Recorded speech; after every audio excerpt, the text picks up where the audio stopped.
Hai, ketemu lagi sama saya dengan Firda. Saya pengen berbagi cerita tentang ngobrol-ngobrol saya dengan para peserta. Terakhir-terakhir juga ini muncul di kelas manajemen trainee atau MT. Dan pada saat saya membahas tentang bagaimana cara kita membangun rekening bank emosi, which is adalah RBE ini untuk meningkatkan trust level kepada orang lain, ada pembahasan yang berkaitan dengan kita memberikan setoran dan kita bisa juga melakukan yang namanya tarikan. Saya garis bawahi dulu di sini ya. Kalau kita memberikan setoran adalah kita yang melakukan suatu aktivitas untuk orang lain dan orang lain itu menilainya suka, senang, nyaman gitu ya. Tapi pada saat kita melakukan tarikan adalah kita melakukan sesuatu hal kepada orang lain dan orang lain itu menilainya tidak suka. Ya, jadi itu tergantung dari paradigma masing-masing dari si penerima perilaku saya. Oke. Nah, di bagian rekening bank emosi ini adalah diupayakan kita selalu memberikan banyak setoran kepada orang lain dengan catatan nih, memberikan setorannya adalah tulus dan konsisten gitu ya. Diupayakan juga untuk menghindari yang namanya melakukan tarikan. Oke ya. Nah, di sini pembahasannya agak seru nih sama teman-teman peserta. Pembahasannya adalah kalau kita kasih setoran terus, apa enggak sama tuh sama orang yang namanya people pleaser? Tuh ya. Apa ya bedanya?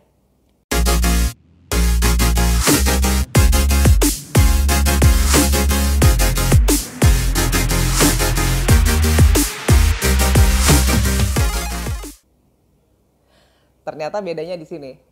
Jadi kalau people pleaser itu adalah dia sulit sekali mengatakan apa yang mereka inginkan. Mereka tidak suka lawan arus ya. Kemudian bisa jadi ini mengecewakan banyak orang. Kenapa? Karena sesungguhnya dia nggak jujur sama dirinya dan dia juga nggak mampu untuk melakukan menolak gitu ya atau menyampaikan ide atau pendapatnya. Nah, di dalam hubungan atau interaksi kita dengan orang lain, sebetulnya oke-oke aja loh kalau kita mengatakan tidak. Tapi dengan cara yang baik, sehingga setorannya nggak habis-habis amat gitu ya. Nah, sekarang di people pleaser ini, kebanyakan orang-orang itu merasa dirinya kalah. Orang lainnya yang menang. Jadi kayak misalnya teman-teman diajak nih gitu ya. Kita makan di soto ini yuk gitu misalnya.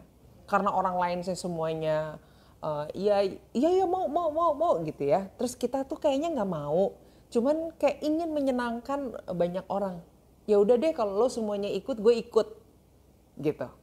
Ya, atau sejujurnya kita memang tidak suka melakukan apa yang diminta orang lain, tapi karena kita merasa pengen orang itu happy dan sebagainya, ya kita iyakan gitu. Nah, itu yang dimaksud dengan people pleaser. Jadi, perbedaan yang sangat signifikan adalah kalau kita membangun rekening bank emosi dan memberikan setoran yang banyak secara tulus dan konsisten, pola pikir yang kita bawa dalam berinteraksi adalah pola pikir menang-menang. Tapi kalau people pleaser, karena dia tidak berani menyampaikan keinginannya, pola pikir interaksi yang dia bawa adalah kalah menang. Itu dia perbedaan yang sangat signifikan. Sampai ketemu lagi di sharing berikutnya. Bye-bye.